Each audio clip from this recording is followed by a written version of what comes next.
嗨，大家好，欢迎回到出木手工皂，我是依君。最近我做了一条肥皂，也拍了影片，但是因为想等待肥皂晾皂完毕，把试洗的泡沫洗感部分也拍出来跟大家分享，所以目前还在等待晾皂，没有办法上传影片给大家看。我想说，趁这段等待的时间，来跟大家谈一谈如何调配手工皂的配方。有些网友在看完我的手工皂哪种油好用单元后，留言询问该使用什么油来做肥皂。这里我简单分享我所学习到的以及我的个人经验，希望能对初学想尝试做手工皂的你有一点帮助。我该如何调配手工皂的配方呢？不知道大家有没有想过，当你自己调配手工皂配方的时候，你的目标是什么呢？我想大家的答案应该都相同，我们的目标一定是要做出好洗的肥皂。手工皂要好洗，需要满足什么样的条件呢？如果你看过我的手工皂哪种油好用单元，应该会知道手工皂好洗有3个必要条件，就是泡沫、硬度和舒适感。我们知道手工皂的主要原料是油脂，要达到这3个条件，最主要靠的就是油脂的配方，油脂是最重要的。虽然添加物可以改变手工皂的洗感，但添加物的影响力不如油脂的影响力来得显著。而且添加物是皂本身以外的部分，经常采用天然素材，如果加了太多，反而有变质的疑虑。所以我们在考虑配方的时候，可以先排除添加物，纯粹考虑油脂的搭配。油脂的化学名称是3酸甘油酯，意思是它是由3个脂肪酸再加上一个甘油所组成的。其中脂肪酸遇到碱会变成脂肪酸钠，也就是肥皂。碱呢，就像是氢氧化钠、氢氧化钾，而甘油则不会变成肥皂，会直接保留下来。脂肪酸有很多种，其中某些脂肪酸影响了手工皂的洗感，每一种油也都含有不同的各种脂肪酸，变成皂之后的特性都不一样。所以当我们考虑选择哪种油做皂，除了知道它是来自哪一种植物或动物外，更重要的是要知道这种油是由哪些脂肪酸组成的，变成皂之后的特性又是怎么样。在不同脂肪酸中，月桂酸和肉豆蔻酸能为手工皂带来大量的泡沫，像是椰子油、棕榈核仁油都有丰富的月桂酸和肉豆蔻酸，可以做出有很多泡沫、洗净力很强的肥皂。棕榈酸和硬脂酸则是手工皂硬度的主要来源。棕榈油就拥有大量的棕榈酸，猪油也含有很高的棕榈酸，而乳油木果脂、可可脂、硬棕榈脂则有大量的硬脂酸，做出来的肥皂会比较硬。油酸、亚油酸又称亚麻油酸，亚麻酸又称次亚麻油酸，则是能够为手工皂带来舒适的感觉。油酸能带来滋润的感觉，油酸比例高的油有很多经常使用在手工皂中，例如橄榄油、芥花油、洛梨油、山茶花油、澳洲胡桃油、甜杏仁油、米糠油、榛果油、摩洛哥坚果油等。亚油酸能带来清爽的感觉，亚油酸比例高的油则有葵花油、葡萄籽油、大豆油、胡桃油、玉米油、芝麻油、米糠油。亚麻酸能带来高级的质地，亚麻酸比例高的油有月见草油、玫瑰果油、大麻籽油等等。另外像是蓖麻油含量很高的蓖麻酸，也能够带来舒适感和泡沫。所以总结来说，当我们要做出泡沫、硬度、舒适感都很不错、很好洗的肥皂，我们的配方中就必须调配适当比例的月桂酸、肉豆蔻酸、棕榈酸、硬脂酸、油酸、亚油酸、亚麻酸，这样做出来的肥皂应该就不会令人失望。除此之外，我们还要能够做出不易变质的肥皂。刚才所说的各种脂肪酸可分为2类，就是饱和脂肪酸与不饱和脂肪酸。像是月桂酸、肉豆蔻酸、棕榈酸、硬脂酸都属于饱和脂肪酸。饱和脂肪酸很稳定，不容易变质。用饱和脂肪酸含量高的油来做肥皂也不容易变质，能够耐久放。而像是油酸、亚油酸、亚麻酸都属于不饱和脂肪酸。比起饱和脂肪酸，它比较不稳定。但是油酸是属于单元不饱和脂肪酸，性质还比较稳定。亚油酸、亚麻酸则是属于多元不饱和脂肪酸，性质则是非常不稳定，很容易氧化变质。一般不建议在手工皂中添加太多，尤其是亚麻酸，变质的速度最快。有一项研究指出，亚油酸氧化的速率比油酸快了30倍，而亚麻酸则比油酸快了约80倍。所以说，除了要做出好洗的肥皂，我们也要注意肥皂要不容易变质。亚油酸的比例高的油不要放得太多，最好不要超过总油量的 20%， 而亚麻酸比例高的油则尽量避免添加。好洗又不容易变质，现在你的配方已经满足了一块好肥皂的必要条件。但是这个配方做出来的肥皂符合你的需求吗？调配配方的时候，还需要思考的一点是，这块肥皂的用途是什么？比如说，如果要做洗碗、洗衣服的家事皂，那么首要的考量应该是肥皂的洗净力。洗净力越高越好，这时候你就应该调配高比例的椰子油或棕榈核仁油。如果是要做洗脸的肥皂，那么就应该好好考虑舒适度的问题。洗脸的人皮肤会不会很敏感呢？是油性肌肤还是干性肌肤？皮肤敏感、干性肌肤的人需要比较滋润的配方，洗净力不要太强。油性皮肤的人会希望肥皂洗净力强一些，清爽一些。这些因素都会影响你选择哪一种油以及添加的比例。一般来说，中性肌肤洗脸用的肥皂，椰子油、棕榈核仁油不要超过总油量的 20%。如果是洗澡或是男性洗脸，则不要超过 30%， 避免洗净力太强，长时间下来伤害了皮肤。以上这些就是我整理出来在调配配方的时候，我们心中要完成的3个目标：好洗、不变质与符合需求。大家应该可以发现，要达到这3个目标，与脂肪酸都息息相关。再来，我想谈一谈油脂的其他几个问题。首先是油脂的熔点。刚才我们提到，脂肪酸可分为饱和脂肪酸与不饱和脂肪酸。饱和脂肪酸含量高的油，除了比较不容易变质之外，一般而言熔点比较高。也就是说，它在天气冷的时候会变成固态，这称为冬化现象。就像猪油就是这样，天气冷的时候会变成白色的膏状。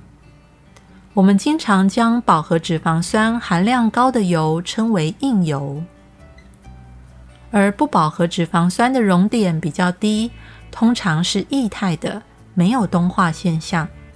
像橄榄油就是，不饱和脂肪酸含量高的油又常被称为软油。而油脂熔点的高低跟手工皂有什么关系呢？这个可以从2方面来谈。第一个是制作的层面，刚才我们提到硬油的稳定度很高，不易变质。假设我们只用硬油来做皂，是不是就万无一失了呢？其实没有这么简单，因为硬油的熔点高，在天冷的时候会固化，要制作手工皂必须将它们加热融化成液态，这可能会在制作上造成某种困难。因为一旦油温太低，硬油就会变得浓稠，难以搅拌均匀，而形成假皂化的现象。而为了保持它的流动性而提高油温，结果又因为高温而加速了皂化，造成速梯现象。所以说，熔点偏高的油脂，譬如乳油木果脂、可可脂、棕榈脂、猪油、牛油等等，用在冷制皂的配方中，大约控制在 10% 以内会比较安全。另外一方面是洗感与耐用度的问题。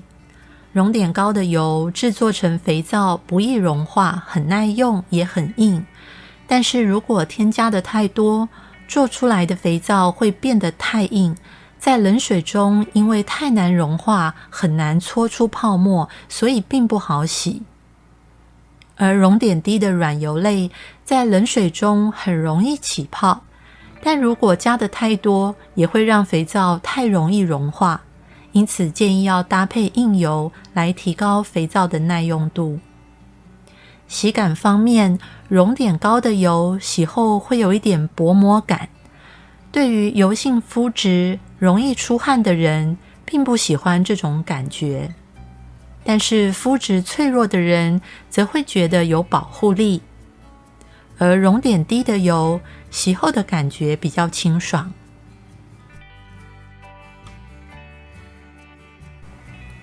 所以我的建议是，如果不是家事用皂，可以根据你的喜好与需求来调配软油、硬油5:5、4:6、6:4的比例，就可以做出耐用、易搓出泡沫的肥皂，而且不容易产生制作上的困难。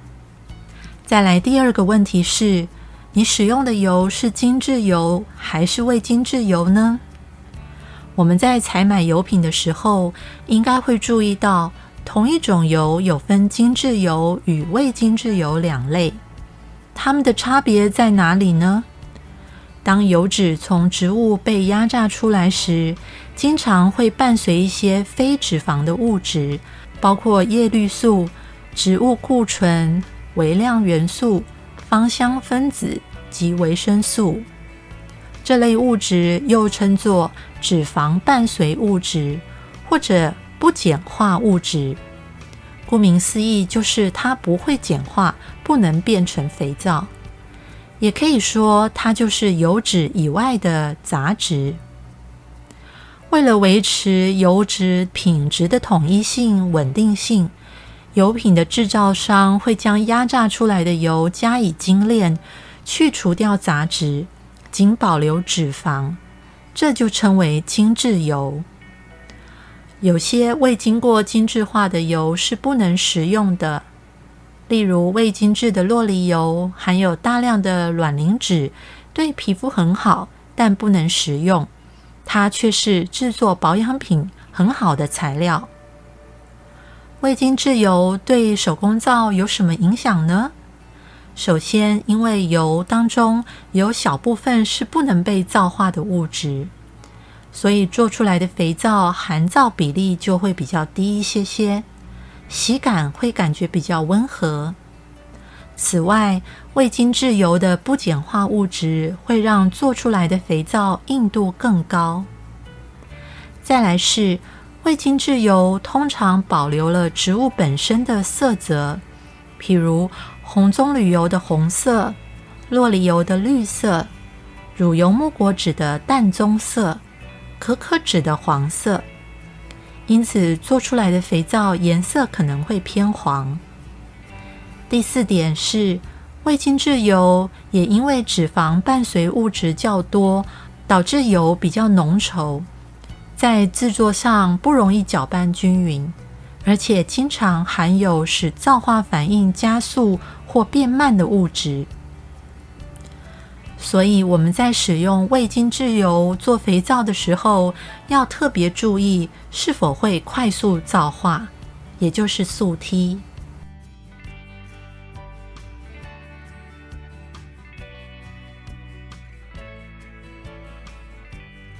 还有2个小问题想跟大家分享。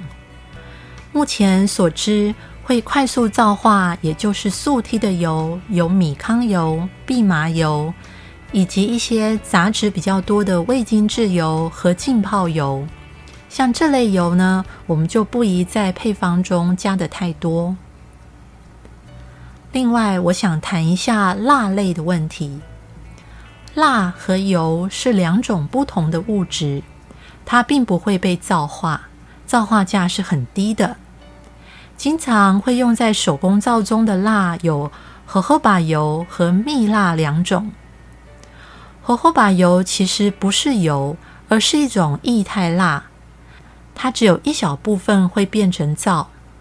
在以荷荷巴油做成的皂中，有一大部分是它本身的液态蜡，因此会让肥皂感觉洗感很温和。而荷荷巴油的液态蜡在水中很滑顺，洗感也因此变得非常优质。但从另外一面来看，配方中太多的荷荷巴油就会让肥皂变得不易起泡，而且因为液态蜡占得很多，会让人感觉肥皂很容易融化。蜜蜡则是熔点很高的固态蜡，加入在配方中并不会增加皂的含量，却会增加肥皂的硬度，让它不易融化，比较耐用。但是它的缺点则是一旦加了太多，几乎就很难搓出泡沫了。我们要了解，蜡和油是2种不同的东西，在配方中要添加蜡的时候，则要特别的留意哦。以上是我整理出来的做肥皂的3个目标，以及脂肪酸的特性、做皂的油脂熔点、精制与未精制油、蜡类等等问题，希望大家都了解了。这里我提供一个我经常采用的配方的比例范围给大家参考。第一个是软硬油的比例，刚才已经讲过，建议在一般的配方中调配5:5、4:6或6:4。再来第2是脂肪酸的比例，月桂酸肉豆蔻酸类我会调配 15% 到 30%， 棕榈酸类在 15% 到 30%， 硬脂酸类在 5% 到 10%， 油酸类在 30% 到 50%， 亚油酸类在 5% 到 15%， 蓖麻油则占 5% 到 10%， 米糠油我会用在 25% 以内，蜜蜡和荷荷巴油在 10% 以内。我强烈建议大家多多参考手工皂书，大部分的手工皂书上都会有一个脂肪酸组成比例的表格。如果没有这样的表格，最少会有一个单元介绍油脂的脂肪酸含量和特性，能做出什么样的肥皂。大家可以参考书上的说明，练习一些书上的配方，再慢慢自行调整实验，这样很快就会掌握该怎么拿捏比例了。这一集是提供初学者基本的观念，没有办法讲得太多。除了油脂之外，水量、添加物、精油等等都是配方的一环。未来有机会再带大家一起认识。因为我的所学有限，希望大家听完再去找书，或者上网爬文，一边练习做皂，一边创造自己的配方。那么今天这一集我们就谈到这里。喜欢我的影片，欢迎大家按赞、订阅、分享，并开启小铃铛。那我们下次见喽，拜拜。